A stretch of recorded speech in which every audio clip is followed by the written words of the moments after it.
Yo, once again, it's on. Back at you one more again, y'all mean? Real Kens TV in the house like kitchen sinks. Hopefully you like the video. Feel free to comment, share, subscribe if you haven't already subscribed to the channel. Hit that post notification. Anytime I bring you this heat and this action, guess what? You're amongst the first to receive it. Now, with no further ado, I'd like to get into this evening's video. I had a viewer ask me, because I have my email up, Real Kens TV at Yahoo. You know what I mean? And I frequently get questions. I had a viewer ask me if I ever cried when I was in prison. If I ever cried when I was in prison,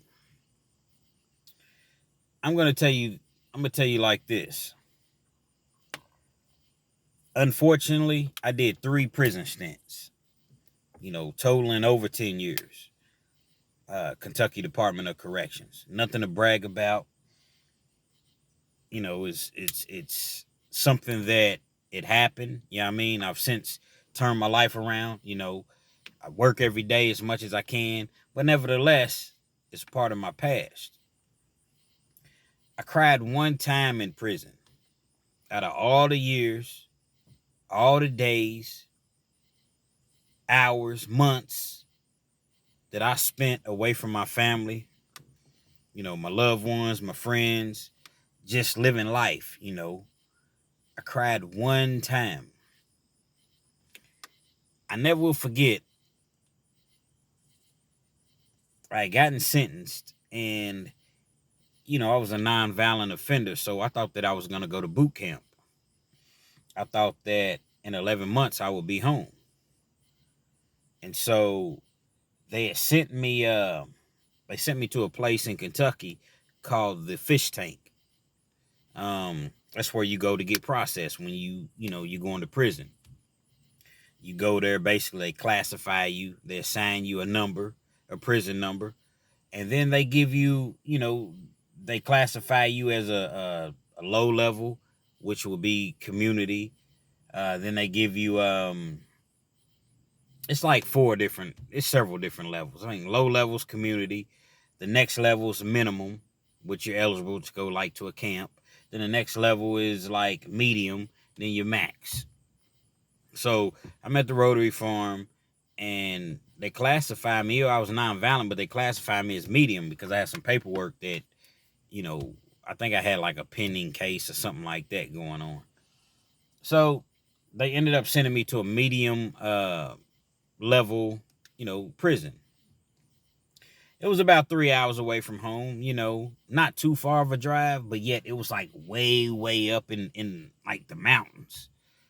So once your people got there to visit you, they were going to spend another 20, 25 minutes on one of those winding roads, you know what I mean? To where one, one bad turn or turn of the wheel, if you will, man, you going, over the cliff. So I didn't want my family and loved ones coming up there to visit me because I knew that once my paperwork got right, I wouldn't be up there long. So I ended up spending maybe 9 months there, and I got my transfer. They sent me to a minimum security prison, which is a camp. It's not even a fence up, you know what I mean? But by the grace of God, you know what I mean, it was in the same city that I lived in, about 15 minutes away from, my people's house or whatever, my relatives. So I hadn't seen my daughter. I had a 3-year-old daughter. By the time that I got there, my daughter had turned 3. I hadn't seen my daughter in, 8, 9 months. Because from the time that it had actually been a little bit longer than that. Because from the time I left the county jail and then I got sent to the fish tank, I sit there for a little while. Then they sent me to the prison. I spent 9 months there. Then they sent me back home. So it had been nearly a year since I seen my daughter, and she was young. So at this point, she's 3 years old. So, her mother brings her to see me. First couple times, it's kind of, she hadn't seen me in a while, but she hadn't forgotten me. Because I was always in my daughter's life, from even before she was born. I used to talk to her, while she was in her mother's stomach. I used to talk to her, so she knew my voice. We always, it was, I was there every day. So eventually, she got more and more comfortable with me, the more and more that she, came to visit and was around me. And I never will forget this one particular visit. I think visits ended like 3 o'clock. So they always give you a warning. You got 10 minutes. About 2:50, 2:45, they give you a 10-minute warning. So, that's when they allow you to kind of get up and hug your people. It was way laid back then. Get you a couple of feels in, a couple of rubs in and whatnot. So I never will forget my daughter. She was like, come on, Daddy. Like once they said, that it was over with, you got to wrap it up. My daughter was like, come on, Daddy. Let's go. It's time to go. And I was like, no, go with Mommy. She was like, no, Daddy, come on. You got to go with us. It's time to go. And I was like, I can't go. And she was like, why? You come home. We miss you. Because at this point, she could talk. Like I said, we had several visits. From the time that I first arrived at the prison until this date, we'd had several visits. So she's more comfortable with me and she's talking more now. So she starts crying. She starts crying and she was like, Daddy. And she wouldn't let me go. She was hugging me and she wouldn't let me go. She was like, Daddy, I want you to come with us. We miss you. She's only 3 years old. And I'm telling her, Daddy's trying to get home as soon as I can. Just be good. Listen to your mom. Do the right thing. Daddy's going to call you later on. And she was crying and she would not let me go. And her mother was having to pull her back, and her mother, was getting teary-eyed. Matter of fact, she did shed some tears. And the basis of me telling you this story is that a lot of you young guys out there, and hopefully this helps you, a lot of you young guys out there, you say you love your kids, because that's the one thing that I hear you all say. And not just the young guys, because you got older guys that act the fool as well. But I'm mainly talking to the younger guys, because at this point, the older people, it is what it is, man. They not really trying to listen, the majority of them. But if you choose to listen, more power to you. But you younger guys is out here shooting these guns, beefing for nothing. You choosing your beef in them streets over your kids. Just imagine your kids grabbing you by your, hugging you, holding on to you, and you're having to be pulled apart from your children, and they're crying saying, Daddy, I want you to come with me, but you locked up in penitentiary. You locked up in penitentiary, and just think if you got a life sentence. Life means life in a lot of places. In Kentucky, I think you can go for parole after 25 years, unless you got life without. But in a lot of places, life means life. So just imagine your kids crying for you when they have to leave visit. We all say we love our kids, but at the end of the day, we love what we doing out here in these streets more than we love our kids. Because if we really, really loved our kids, guess what? We wouldn't put ourselves in jeopardy and danger of being away from our kids. And that's what I had to learn. A lot of times we say, because I said it, oh man, I'm doing this to provide a better life for my kids. I'm doing this so I can, get my kids this, get my kids that. Man, guess what? Yeah, they'll take them Jordans. Yeah, they'll take the video games. Yeah, they'll take, whatever, popular clothes out, polo, whatever that they like to wear right now. But guess what they'll take? Guess what they really, really want is you. They don't care nothing about that stuff. Yeah, it's cool, but they want you. They want you. So all that, beefing in the streets and man, that can be avoided. Even if you already have an enemy. I've done it before. Even if you already had a op. That's what the youngsters is calling them now. You get in touch with them. Listen, bro, is there any way we can, talk this out man to man? Let bygones be bygones, man. I got kids. I'm sure you got kids. It's not even really that serious, man. Is there any way we can figure out a way to squash this?